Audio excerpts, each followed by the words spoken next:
the seminar you are about to enjoy is intense.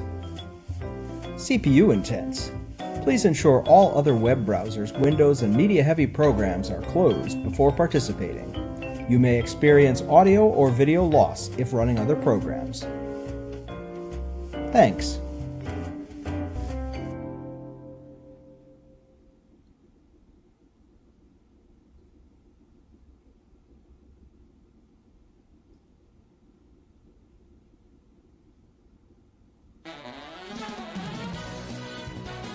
Coming to you live from living rooms and laboratories across the country, this is Person to Person.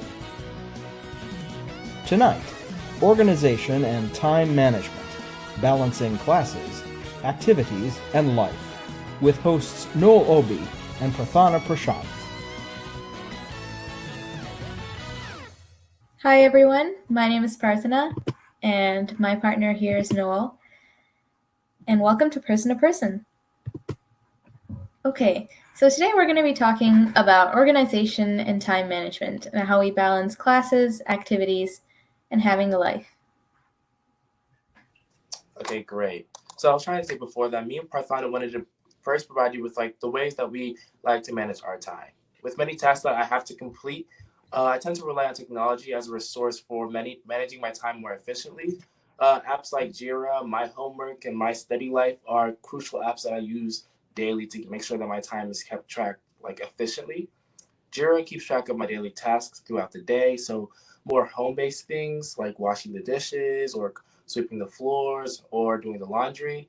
I think that balancing home life with your school life is something that all teenagers have to go through in the year 2020. My homework keeps track of the different homework assignments that I have throughout the day. Being in high school, you do have 7 periods of school, which means 7 different homework assignments, and it helps me efficiently do each assignment with time increments. My study life actually helps me choose which assessments that I need to study for. When you're weaker inside certain subjects, it's really helpful when it tells you that you need to study this more from last term. So it's really helpful when it comes to my advanced placement classes. And I think that these apps are something that every teen should have inside the year 2020. The other apps and softwares that I've seen used from kindergarten to 12th grade and beyond to college are apps like Evernote, Monday.com, TimeTree, and My Study Life. All right, so on the other hand, I use a day-to-day physical planner. So in this, I write down everything that I have to complete, whether that's due tomorrow or in a week. I like to write down everything that I need to get done. And then as I complete these activities, I check off the boxes. And checking off the boxes physically gives me some type of self-gratification and motivates me to keep working. It allows me to also visually see how much I've completed and how much I've left to get done. I also like to time block my activities and have a mental time for how long this is going to take me. And having that time in mind, I do my best to be efficient during that time so that I'm not extending beyond how long it's going to take me to complete. Another tip that I use is switching between different assignments. Sometimes it can be a drain to work on the same homework assignment for 3 to 4 hours continuously. So I like to switch every hour or so that I'm thinking about different assignments in new angles and I'm more motivated to keep working. I also like to take short breaks every hour so that I can refresh myself and am more prepared and motivated when I start working each hour. So here are some other time management techniques that might be useful to you. First of all, we definitely recommend using a planner, whether that's an online planner or a physical planner. Any type of planner is very helpful to make sure that you're not forgetting any assignments here and there. We also recommend planning your day ahead of time. When you plan your day ahead of time, you know what to expect and you know what your outlook is for the day. However, when you are planning, make sure that you are aware of the planning fallacy, which is where you underestimate the amount of time that it's going to take for each activity. Instead of underestimating, try to overestimate so that you have a little bit of a buffer if the assignment or activity takes longer than you expected.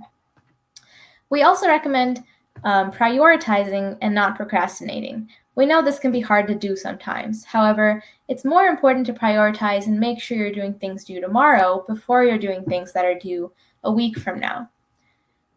Another tip is having a goal in mind for each of your study sessions. It's really useful to focus on one thing at a time so that you're not distracted here and there thinking about the 100 other things that you have to get done, but just the one thing that you're studying during that study session.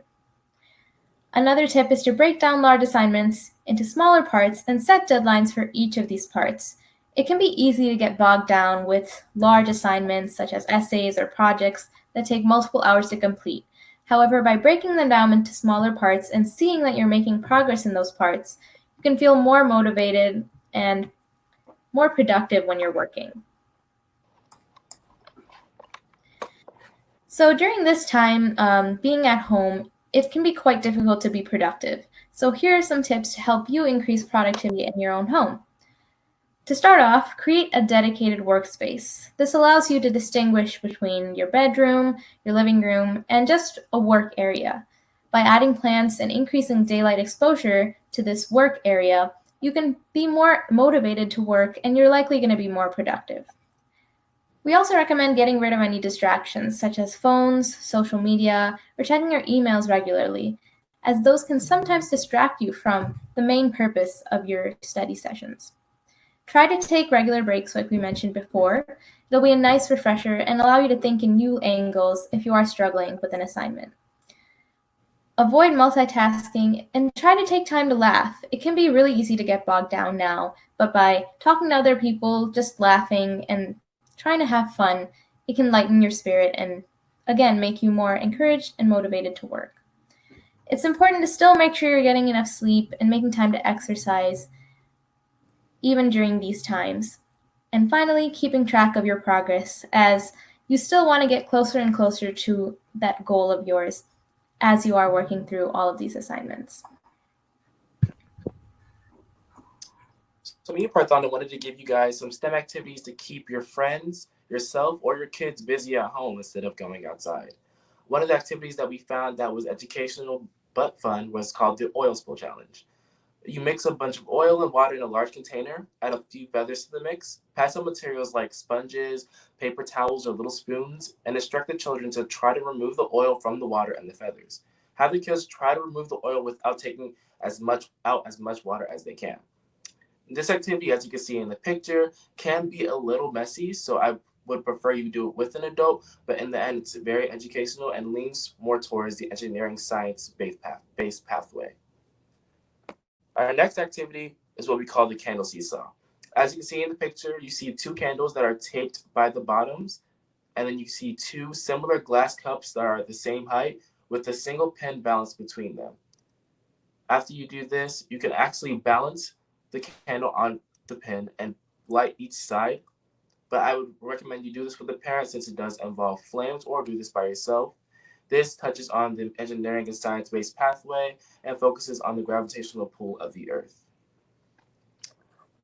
Our next activity is actually called the Build a Bird's Nest activity. Providing the engineer with natural materials, making sure that you build your bird's nest in a circular shape, providing strong supports from the side, and make sure that the bird nest is creative and place it near a tree or anywhere near your house where there's nature so that the bird can make the bird nest its home. This bird nest can include flowers, lilies, berries, anything that fits into your creative mind. Our last activity that we would like you to try at home is called the Tape Roller Coaster Challenge. The Thrilling STEM Roller Coaster Challenge requires you to have simply tape and newspaper. Limit the amount that you can use in order to construct a functioning roller coaster. With the roller coaster, you can do this with groups of friends or simply with one friend. Try to challenge yourself to use one piece of newspaper and one roll of tape to create a functioning roller coaster, place a marble at the top, and roll it down. Have races to see which roller coaster is the fastest and most efficient. Before we end off our presentation today, me and Prarthana would like to give you more softwares that are kid-friendly and are available on all platforms that can really efficiently manage your time.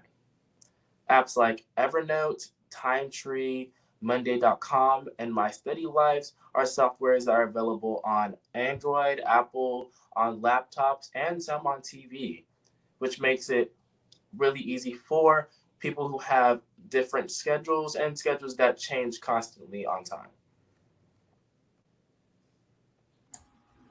Okay, so we want to open up the floor to any questions that you might have. So, a question from the audience: are the software apps you use for free or low cost, and which system do you like the best and why?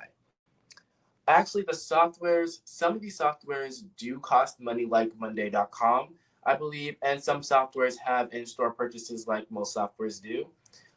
My favorite software is honestly Monday.com because usually I'm doing team projects in school in my engineering class, and having a team project, it's easier with Monday.com because they give you the option of separating what each person has to do on the team and have placing due dates with them with constant reminders on any platform that you want to use on your Android, on your iPhone, on your laptop, on your iPad. So it really makes it easy when I have a group project and I want to get it done as efficiently as possible while doing my other schoolwork. But Monday.com has a free trial for I think about 7 to 14 days, but they do charge money. That's the only downfall of that. But that is my favorite software, and I use it to this day.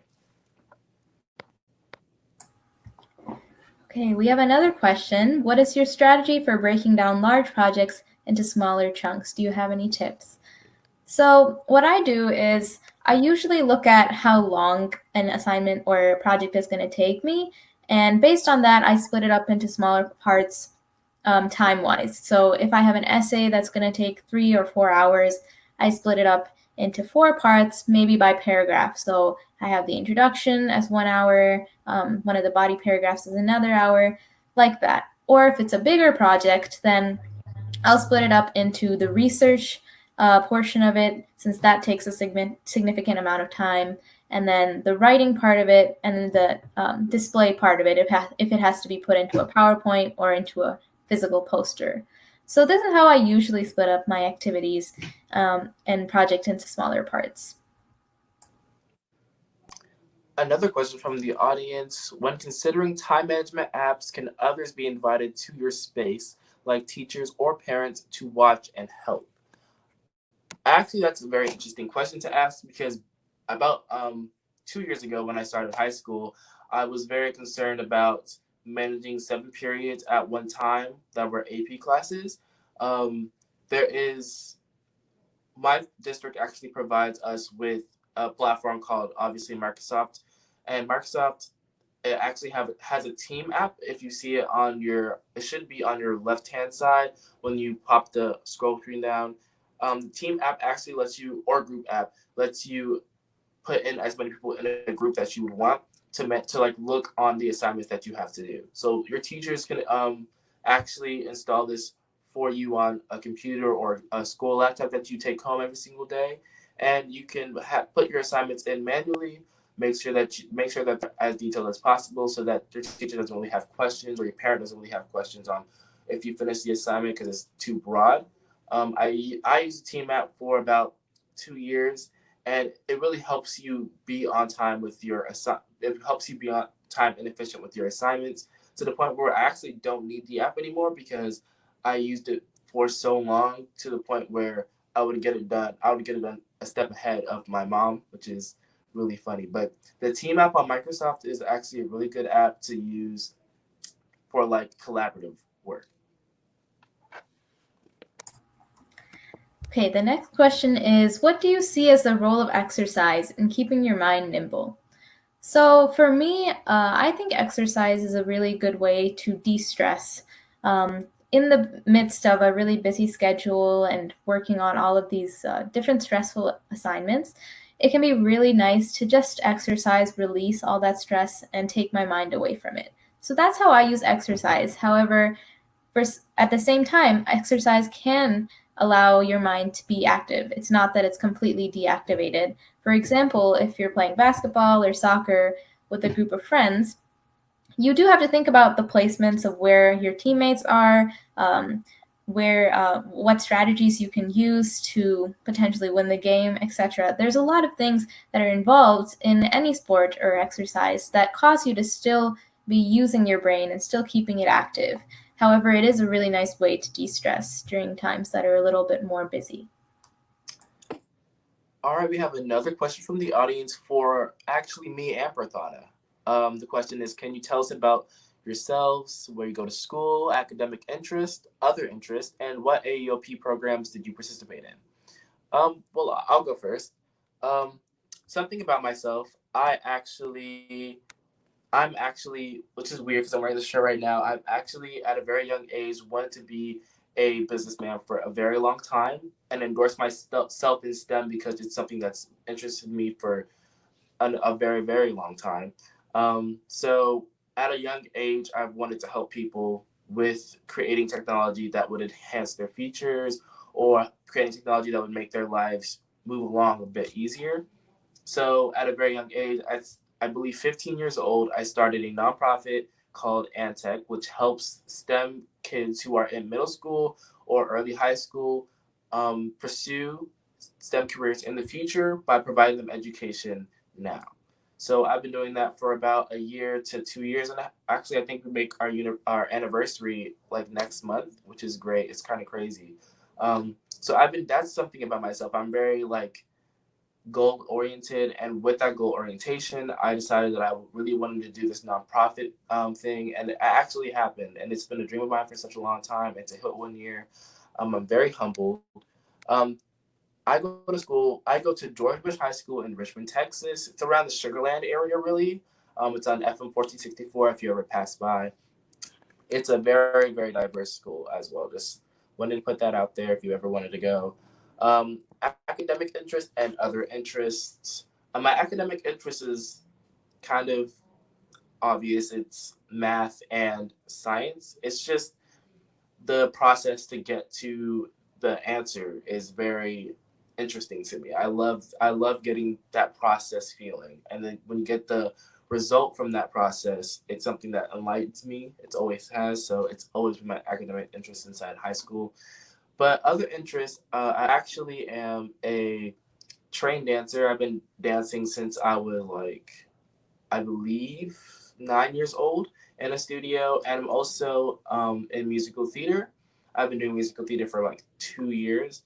So yeah, it's something strange. I'm like a science math nerd, but then I'm like a musical theater acting kind of person. So I'm really like out there and extroverted. Um, and the AOP program that I participated in was East Cyber Mission. It was my first year with my 4-person team. We were called IANTech at the time. We competed in regionals online, and first time we made it to nationals, we were so proud. But we were not in first place. We didn't win, but it was still such an honor to go to East Harbor Mission. And now I'm in the AUP Leadership Council and Ambassador Program. Okay, so I guess in some ways I'm very similar to Noel in that I'm very passionate about STEM research and also the arts. I go to the Illinois Math and Science Academy, and I live in Aurora, Illinois, so a little bit further away. And I'm going to be a senior this year in high school. So some of the main things that I really enjoy are, like I said, the arts and STEM. I run a program in the area called One in Math. It's a free program for kindergarten and third grade students that just teaches basic math skills in a way that reduces peer pressure and fosters collaborative learning. So through this, we have it in 6 libraries in the area. It's a weekly program, and we have around 200 kids attending. And it's a great way for me to share my love for math and science with the local community. So that's something I'm really passionate about. And I have also been learning Indian classical dance, piano, and I've been singing for 10 years. So I'm a very art-oriented person, and I hope to pursue those interests in the future. I hope to also enter the medical field. I really enjoy learning about things like anatomy, physiology, and research, and I hope that I can pursue those in college and beyond. So what are some of the AEOP programs that I participated in? I participated in Camp Invention at a very young age in elementary school. And then throughout middle school and high school, the first and ninth grade, I participated in eCyber Mission, and got to explore various fields of science through eCyber Mission. And then I finally, in high school, participated in the Junior Science and Humanities Symposium. And AEOP really has provided me with many avenues to explore my passion for science, and is one of the main reasons that I'm very inspired to go into research into the future. So now we have another question for both of us. How do you think that AEOP has influenced your choices? So AEOP definitely has made me a much more well-rounded individual, whether that be in the academic sense, like problem solving, critical thinking skills, but also in collaboration and communication skills. It's given me so many opportunities I never thought that I would have before. And it's really taught me that if you work hard and if you network with other people and find things that you enjoy, you can really do anything. So AEOP has made me want to study research further in the future in college, and also has made me confirmed my choice of entering the medical field, since it really has shown me that through smaller experiments that it's something I really enjoy. Yeah, AEOP, the one program that I was in was, I think, one of the biggest programs that they had ongoing. I'm not gonna fact check that, but Eastside Mission was a very, very big event. They flew us out to Virginia or close to Maryland in a hotel with other very intelligent people. And living in Richmond, Texas, is living in Houston in general. It's not a very small town, but it is very constricted to the type of people who live here. Traveling to Eastside Mission, being around people who are intelligent, smart, goal oriented, it just felt very eye opening. AOP really opened my eyes to the talent that was out in the world. With Prarthana, with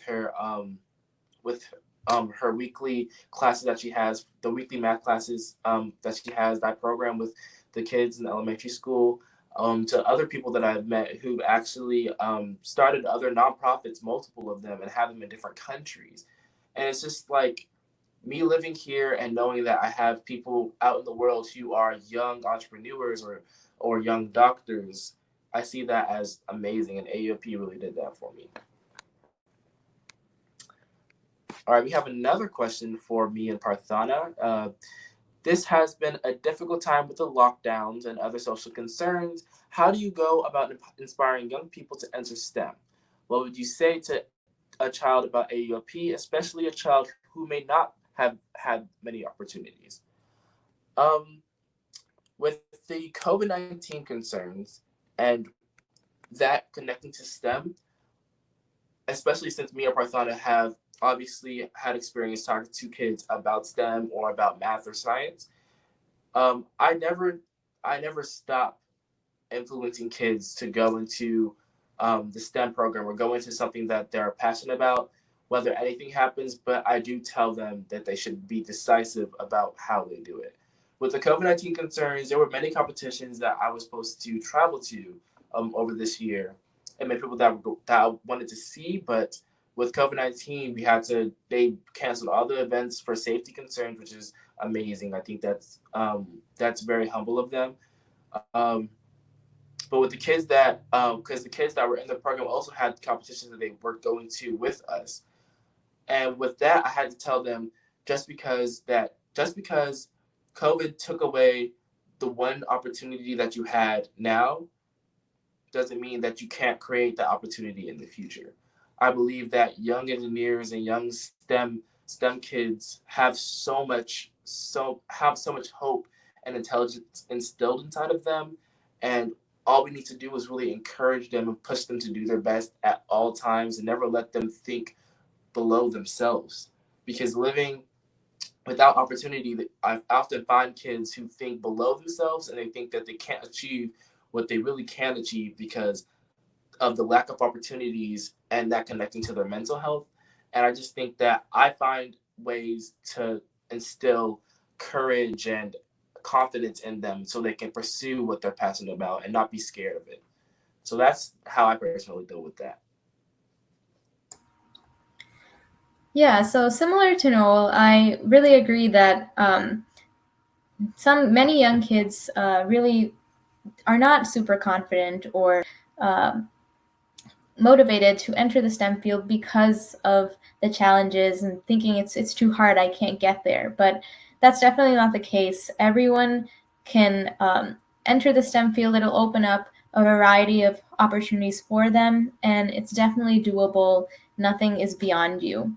So how I go about inspiring young people is to just um, letting you know that you can do anything despite the situation. So even though we're all at home, that doesn't mean you can't stop fostering your interest and learning in the STEM field. Even just trying to construct something in your house to help solve a small problem is a way that you are trying to solve a STEM issue. So there's multiple ways just in your local community, in your house, that you can try and use STEM to solve smaller problems. And that's really how you're going to develop those problem solving, critical thinking skills. So never think that there's nothing you can't do. If you just work hard, try to find opportunities that you can take advantage of, you can definitely grow as a better person as a whole and also in your STEM skills. For a child who may not have had as many opportunities, definitely recommend exploring AEOP's websites, trying to look at their programs. They have so many things that you can take advantage of if you just try and read a little bit about it for all ages, all the way from elementary school to high school, whether it's a summer internship or e-cyber mission, which you can do at school with a group of students and with a mentor, as a teacher being your mentor. There's so many things that are free and that can teach you so much. So definitely recommend exploring AEOP programs. All right, we have another question. It asks, you mentioned your nonprofit. That's incredible. Thank you. How did you do this at such a young age? Um, it's weird because I find so much motivation in losing. And what's strange that I'm doing this AOP talk right now is because after East Harbor Mission, me and my team lost, we actually didn't take it as defeat. We took it as opportunity, and we used that motivation for trying to make ourselves as the best version of ourselves as we can at the age of 15, which sounds crazy at the time, but our minds develop very fast when you're in the STEM field essentially. After we lost AOP, we actually said, okay, we're not gonna mourn this. What we're gonna do, what we're gonna do? We're gonna start a nonprofit for other kids so they can have the same opportunities as us. And I tell my older peers about this, and they see it as like kind of insane and psychotic, but in my mind, I didn't see it as losing. I saw it as a chance to spread the opportunity that AUP really gave us. At a young age, I did have school and I did have outside activities that I was participating in while I had to run a nonprofit on the legal side. And on the legal side, there are some restrictions. Obviously, we have a board of trustees that are um, fully adults because we need a full adult support to run a nonprofit. But the board directors of the nonprofit are all youth children and all STEM kids. So we really just found motivation to keep on going and keep on pushing through school and do everything else that we had to do so we can provide other people with the opportunities that we had at such a young age. So we have a question. I'm interested in being a chemist, but my parents don't have much experience in STEM. How would I start about making a plan for me to get from here to my goal? Okay, so one thing you can start off doing is just looking at what opportunities are there for you to learn science, STEM related opportunities in your community. Is there a club in the library that you can join maybe once a week just to learn about the different STEM fields? Or is there a chemistry class that your school is offering that you might want to take, try to sign up for that if you can. Just look at different opportunities that are available for you that do not cost money, that are easily accessible, maybe on the weekends or an after-school club that you can join. That's a great starting point. And then from there, you can start looking into different free courses. There's so many sites, Coursera, edX, Udemy, that have free courses that you can use just to explore a field of interest. Just using those courses to learn more will also help you learn more about the field and also show that you are interested in that field. AEOP programs are also another way to explore the chemistry field. As you said, you would like to be a chemist. And just doing a project related to chemistry can teach you so much background knowledge that you might not have known before. So these are some things that you can do that'll get you closer and closer to becoming a chemist, majoring in chemistry in college and beyond. And it's just about the small things that you do from now, step by step, that'll get you closer and closer to that goal. So for now, I'd say focus on learning more about chemistry, learning more about the field, and doing some inquiry-based projects and learning before you jump into like the bigger stuff.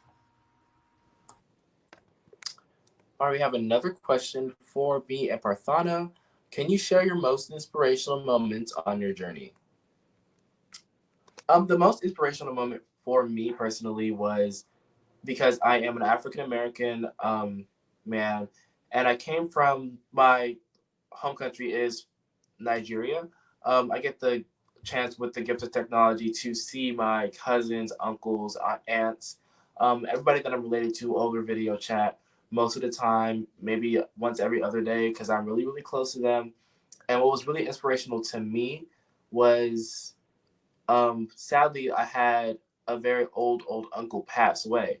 And when this uncle passed away, he passed away in the hospital because of they kind of read his charts wrong. They didn't have the information that they needed, and they weren't recording it the way that they should have been. After the time when I was participating in one of the AEOP programs, eCyber Mission, we were competing with technology that was essentially to prevent that. And I remember 2 months later, I had my aunt FaceTime me, and she was talking to me about, we were talking like a regular day, and she was telling me how proud she was of me and telling me how proud she was of me. My uncle would have been of me because of how I'm really trying to change the world. And in your mind, you don't say that to yourself because it's not like an overconfidence thing. It's just I don't see myself as any different as anybody else.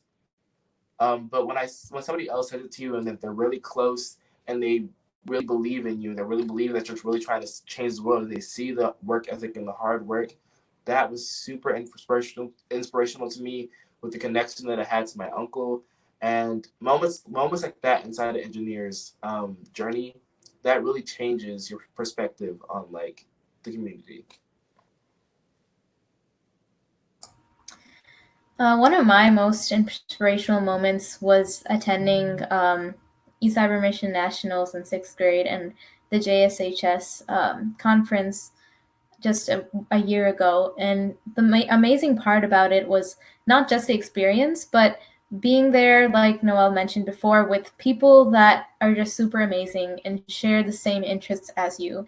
It can be really difficult in smaller towns to find people that you really connect with and be inspired by people who have really outstanding projects. But at the JSHS conference and learning about all the different projects and ideas people had, it was so inspiring and just made me want to keep doing things like that in the future. The other thing is just observing how much people care about trying to better the community. That itself was really gratifying and awesome to see that there is a very strong future ahead for this country and for the entire world. There's another question. You mentioned online classes. My school does not have statistics classes. Do you think online classes for such things would help me? I definitely think online classes for things like that your school does not offer would definitely help. If there is anything on Coursera, EDX, Udemy, like I mentioned before, those are usually free that you can just take. They have a very nice orderly fashion for learning it, and just take that to learn more about the subject. Even though your school might not offer credit for it or offer the class, if you really want to learn about that topic, then definitely recommend taking those online classes. All right, well, that's about all the time that we have for tonight's broadcast. Of course, we'd love to thank you all for joining us tonight. Again, I'm Noel Obi. And I'm Prarthana Prashanth, and we're inviting you to tune in next time to Person to Person. Make sure to submit your nominations for the 2020 AEOP Alumni Awards by logging onto the awards links you see below. Have a great night. Thank you for coming.